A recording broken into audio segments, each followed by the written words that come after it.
L'Assemblée va écouter l'allocution de son Excellence Roberta Bella, Premier ministre de la République de Malte. Je demande au protocole d'accompagner son Excellence et je l'invite à présent à prendre la parole devant l'Assemblée.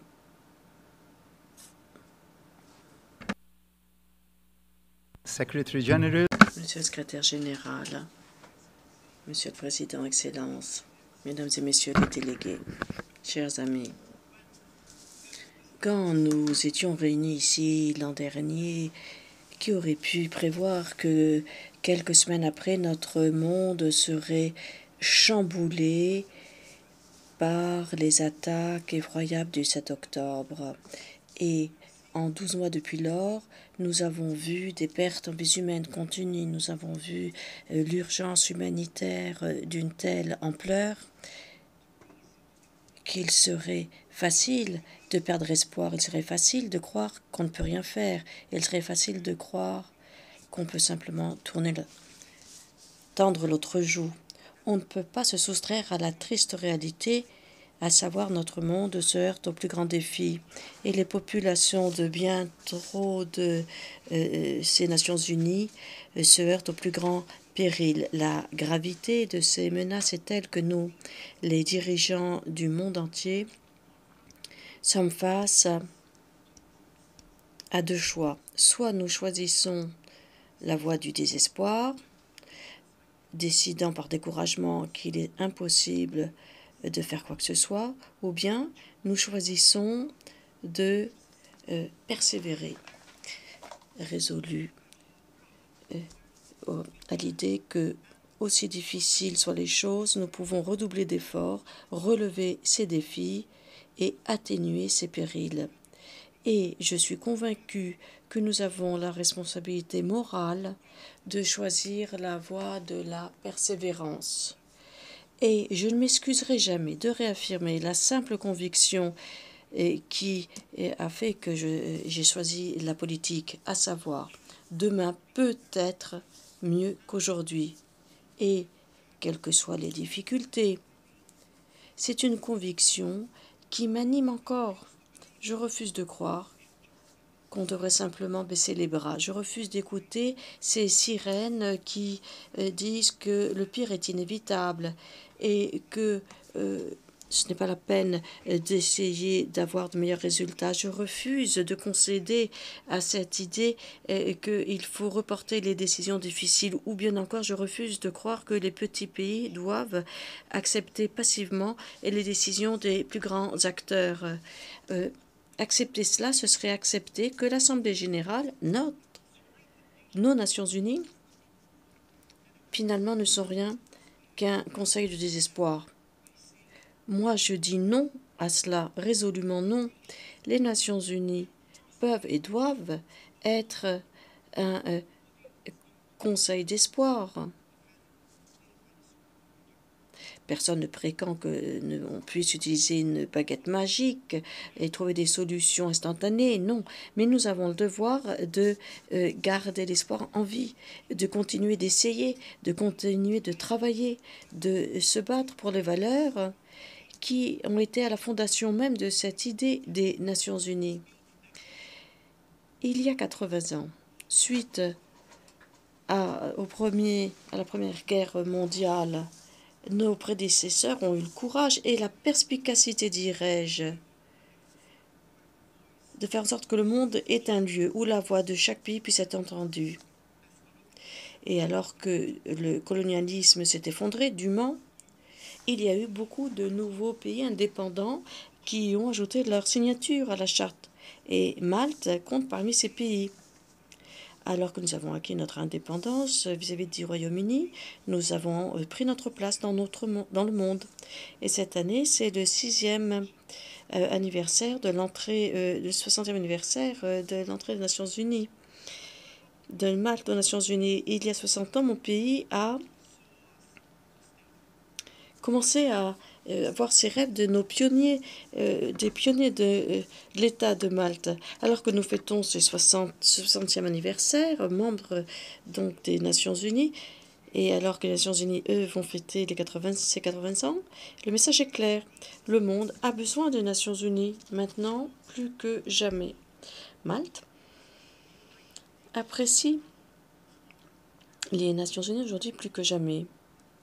Et ne vous méprenez pas, Malte, peut-être un petit pays, mais nous aurons toujours une voix forte contre le fait de reporter les décisions, le fait d'éviter les conversations difficiles. On ne se résignera jamais à un avenir sans paix. On ne renoncera jamais à notre engagement pour soutenir le processus de paix, quelles que soient les difficultés de ces processus. Nous demeurons constants dans notre soutien pour des mesures pour bâtir, maintenir la paix dans chaque région de conflit. Nous demeurons attachés à cela et nous resterons confiants dans les Nations Unies. Aussi confiants qu'en ce jour de décembre, il y a 60 ans, où Malte a signé la Charte des Nations Unies. Malte a une situation géographique et politique unique au cœur de la Méditerranée, passerelle entre l'Europe et l'Afrique du Nord, croisée des chemins entre l'Europe et le Moyen-Orient, un membre à part entière de l'UE, mais avec la neutralité inscrite dans notre Constitution. Nous sommes vraiment conscients de la responsabilité qui en découle. 2 mots résument le monde, résument le rôle que Malte peut et doit jouer. Un médiateur honnête, accueillant des pourparlers de paix, joue un rôle de médiateur dans des dialogues difficiles. Nous utilisons notre position pour rapprocher les partis, pour essayer autour du moins et pour trouver un cheminement vers l'avenir. C'est l'approche de Malte, et notamment au Conseil de sécurité au cours des dernières années. Et c'est exactement cette approche que nous avons apportée à la présidence de l'OSCE que nous avons assumée en janvier dernier. Malte était heureux d'être président en tant que médiateur honnête, permettant à tous les membres approuver notre présidence et de veiller à ce que les travaux de cet organe continuent. Malte, comme l'OSCE, est une passerelle entre voisins au-delà des continents. L'Europe ne peut être sécurisée et en paix que si ses voisins sont sécurisés et en paix. C'est pourquoi, et au Conseil de sécurité et à l'OSCE, nous promouvons toujours la durabilité, la paix et la sécurité. Cette logique trouve bien sa place dans ce concept général de l'OSCE de la sécurité. Et pas simplement pour mettre un terme au conflit militaire, mais également pour traiter des tensions sociales et économiques qui créent et exacerbent les tensions internationales. À cette fin, nous continuerons de demander à tous les pays de respecter le traité du commerce des armes. Le fait que tant de pays ne respectent pas les règles internationales conduisent à trop de menaces pour trop de citoyens innocents. Monsieur le Président, alors que j'ai réfléchi aux 60 dernières années de mon pays en tant que membre des Nations Unies, et je me suis penchée sur la sagesse de anciens secrétaires généraux. Et les paroles de M. Ban Ki-moon sont plus vraies aujourd'hui que jamais. Le monde est surarmé et la paix manque de financement. La paix, le budget de la paix et le budget humanitaire, malheureusement, sont insuffisamment financés. Et ceci est lourd de conséquences pour les plus vulnérables.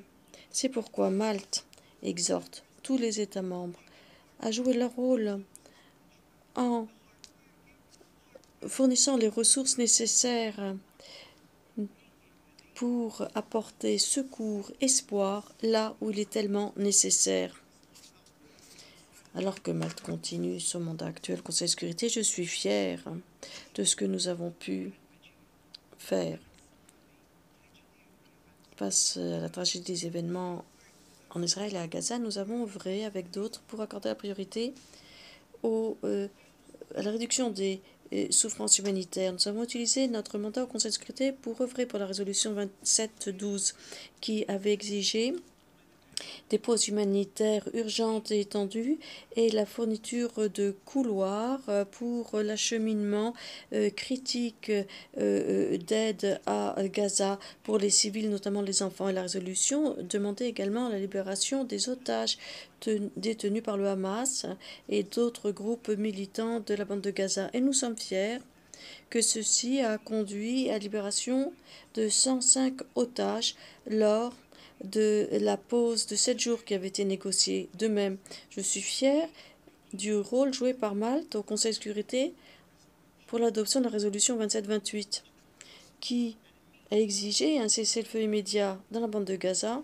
pour le mois du Ramadan, ainsi que la libération immédiate de tous les otages. C'était la première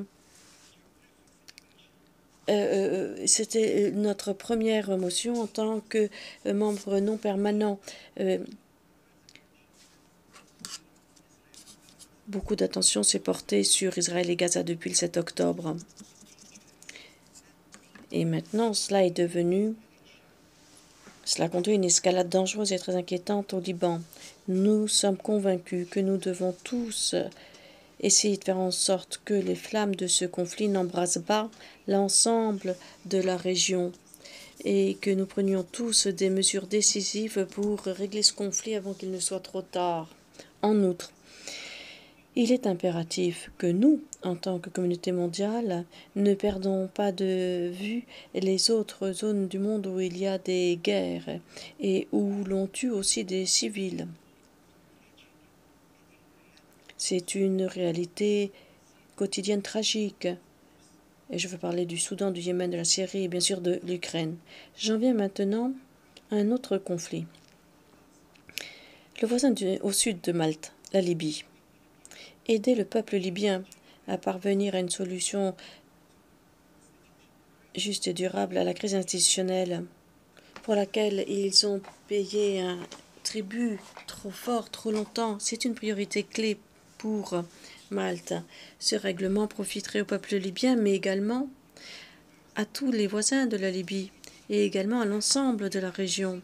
C'est seulement avec un seul gouvernement fonctionnant, soutenu par les citoyens de tout le pays, c'est seulement ainsi que la Libye peut jouer son rôle à part entière pour traiter de la crise des migrants, qui est une menace pour tant de vies. C'est pourquoi Malte se félicite des initiatives prises par la Manule en rapprochant les parties pour signer un accord qui, nous l'espérons, mettra un terme à la crise, à la Banque centrale de Libye, et pour lancer également le processus politique dans l'impasse. Malte continuera d'être prêt à faire tout ce qui est possible pour aider ce processus.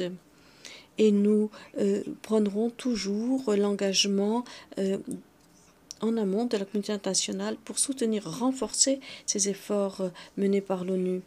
Ensemble, nous avons le devoir d'aider la médiation nécessaire pour créer un cheminement vers des élections présidentielles et parlementaires nationales en Libye. En tant qu'amis et voisins de la Libye, nous pouvons et nous devons aider. Mais pour que le processus réussisse véritablement, il doit être pleinement conduit, mené par les Libyens. Pour ce faire, sans équivoque, nous demandons le retrait immédiat de toutes les forces étrangères, de tous les combattants et mercenaires étrangers pour qu'ils quittent la Libye. Et Malte souligne de nouveau le besoin de la pleine mise en œuvre de l'embargo sur les armes conformément à toutes les résolutions idoines du Conseil de sécurité. L'égalité est une valeur clé pour mon gouvernement et pour mon pays. La situation en Libye ne sera réglée par tous les peuples du pays quand ils sauront qu'ils ont tous une voix, droit au chapitre, sur un pied d'égalité. Et il en va de même pourtant de conflits et de différentes tensions par le monde qui sont attisés par l'inégalité. L'égalité, ce n'est pas quelque chose de supplémentaire, non. C'est tout à fait erroné de penser cela. L'égalité entre les sexes, entre les races, entre les religions, entre les générations, les handicaps, en termes de sexualité, et ce n'est pas une égalité en soi et pour soi. Non, l'égalité, c'est un impératif pour trouver des solutions durables à tant des défis si nombreux auxquels nous nous heurtons. Donc, j'ai l'honneur de promouvoir les libertés civiles. Malte est un des pays, des quelques pays qui a mis en œuvre une stratégie antiracisme. Et nous sommes en train de rédiger une deuxième stratégie antiraciste. Et nous ne considérons jamais l'égalité comme acquise. Et nous ferons toujours un plaidoyer pour soutenir l'égalité au plan international. Trop souvent, c'est les femmes et les filles qui paient le tribut des conflits. Et trop souvent, c'est les voix des femmes et des filles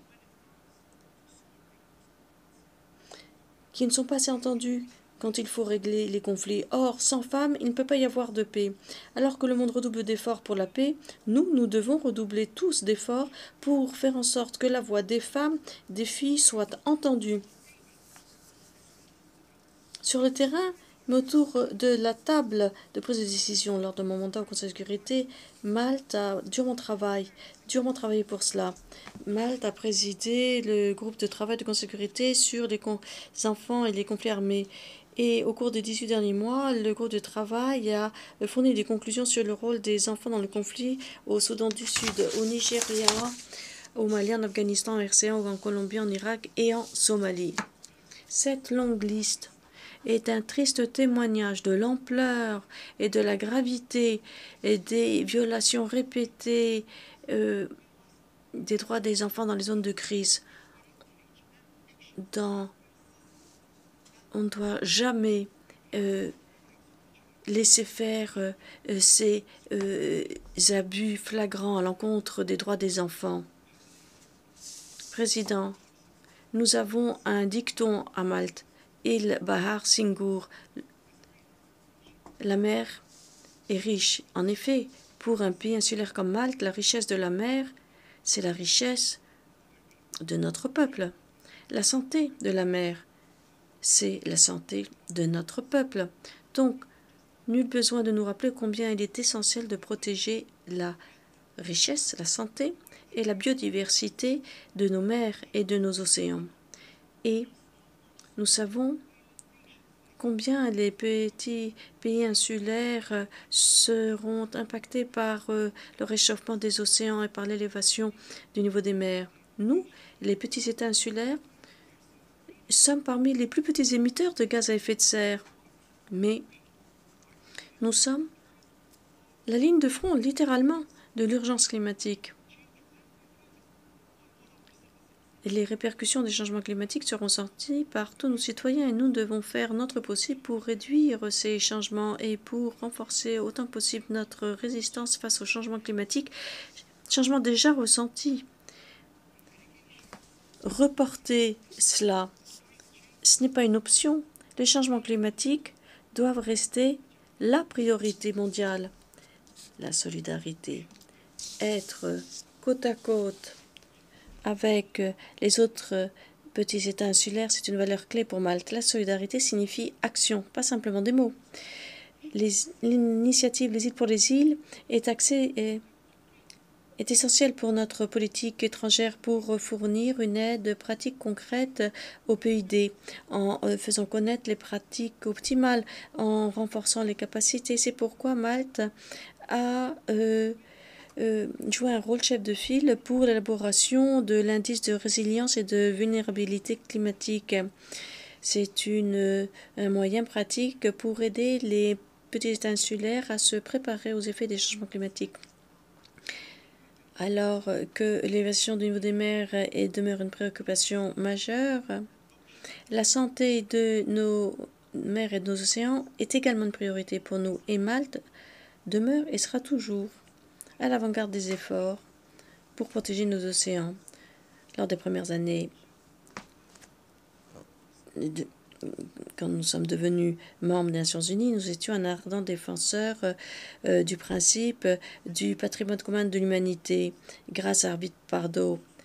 Et ceci reste notre critère, notre point de référence. Nous avons toujours parlé au Conseil de sécurité des menaces liées au niveau à l'élévation du niveau de la mer. C'est une menace qui pèse sur notre existence même, et Malte a toujours fourni un soutien sans faille à la Convention des Nations Unies du droit de la mer. Malte se félicite des premières ratifications de l'accord sur BNG qui fournira la protection nécessaire à 2/3 des océans mondiaux au-delà des juridictions nationales. Le traité n'entrera en vigueur que quand 60 pays l'auront ratifié. Nos océans en ont besoin. Nos peuples le méritent. Donc, je vous dis, mesdames et messieurs les dirigeants, vite signez pour préserver les environnements maritimes. Nous avons besoin de mesures pratiques novatrices. C'est pourquoi je suis heureux du succès de la nouvelle initiative de Malte du rivage aux navires. La capitale, Valletta, est un aimant pour les navires de croisière, mais ils s'accompagnent de pollution liée à leur moteur. Donc cette initiative signifie que ces navires peuvent réduire la pollution, éteindre leur moteur et réduire leur pollution dans les lieux les plus importants. À Malte, nous connaissons que nous savons que les hautes mers ne doivent pas devenir le Far West, l'état de droit. La volonté de la communauté internationale doit toujours se faire ressentir, être entendue, respectée en mer comme sur terre. C'est pourquoi Malte est l'ardent défenseur d'une création de bases de données unifiées de tous les navires qui sont impliqués dans des activités illicites. La navigation, c'est central pour le commerce international. Donc, il faut que ceci soit régi avec un régime de sanctions. Et ceci ne peut se faire que si les propriétaires de navires veulent prendre conscience des conséquences de ces sanctions. Il est essentiel que ceux qui ne respectent pas les sanctions soient sanctionnés. Donc, Malte est fier, avec les Nations Unies, d'être le détenteur de plume de la résolution 2744 qui remanie le processus de radiation de la liste pour la première fois depuis une vingtaine d'années. En créant un meilleur système de radiation de la liste, on peut ainsi régler le problème de sanctions qui ne sont pas méritées. Président, nous avons vu combien les politiques de santé mondiale sont effectives pour fédérer les pays, en particulier pour traiter des crises au-delà des frontières, comme ce fut le cas hier. Les États membres des Nations Unies ont adopté la déclaration politique sur la résistance antimicrobiale, qui a été facilitée par Malte et la Barbade pendant tant de mois. Cette déclaration porte sur une menace collective qui exige notre attention à tous. Nous savons ce qui doit être fait pour prévenir la perte de millions de vies, pour éviter de dépenser des billions de dollars pour des soins de santé supplémentaires. Cette déclaration doit être notre feuille de route stratégique pour les décideurs politiques, pour nos efforts dans les années à venir. Monsieur le Président, quand nous nous réunirons de nouveau dans un an, nous fêterons le 80e anniversaire de nos Nations Unies. Mais il ne faut pas que ce soit juste un énième anniversaire. Nous devons faire en sorte que cet anniversaire soit caractérisé par un progrès. Comme l'a dit Dag Hammarskjöld, la quête de la paix et du progrès ne peut pas se terminer en quelques années par la victoire ou la défaite. La quête de la paix et du progrès, avec ses essais, ses erreurs, ses succès, ses revers, ne peut jamais cesser, ne doit jamais être abandonné. En Europe, nous avons une longévité de plus de 80 ans. Les Nations Unies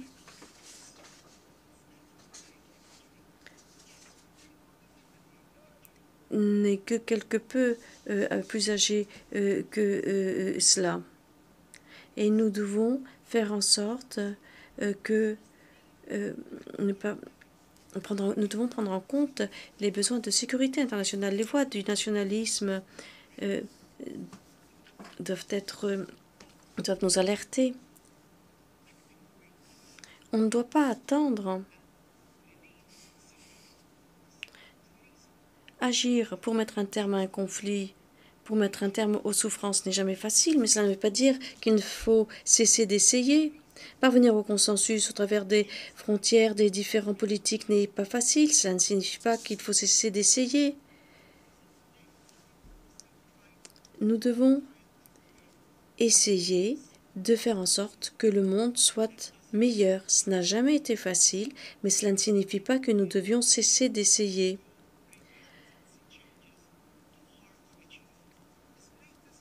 Et cela est d'autant plus difficile pour les petits États, les petites nations comme la nôtre. Malte ne va jamais baisser les bras, bien qu'elle soit un petit État. Malte, bien sûr, restera toujours réaliste, mais Malte demeurera toujours attachée au multilatéralisme. Et quand les menaces sont les plus grandes, il est d'autant plus nécessaire que nous travaillons ensemble.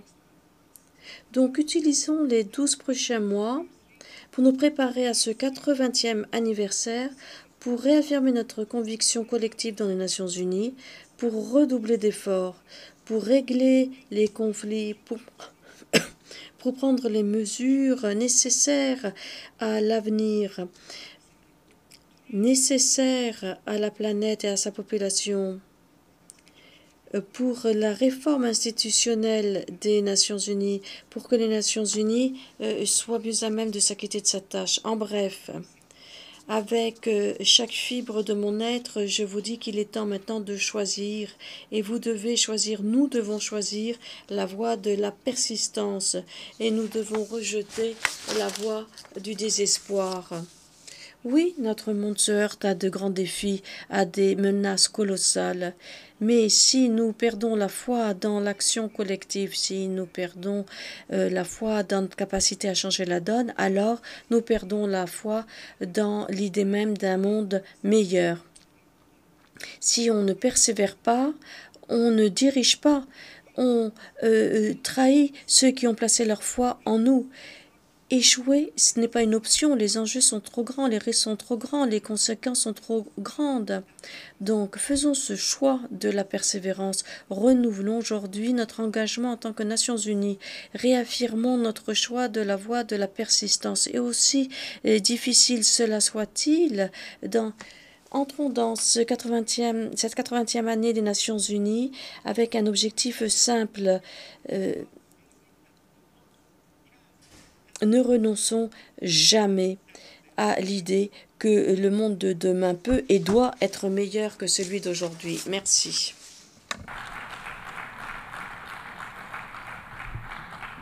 On behalf of the Assembly, Au nom de l'Assemblée, je remercie le Premier ministre de la République de Malte.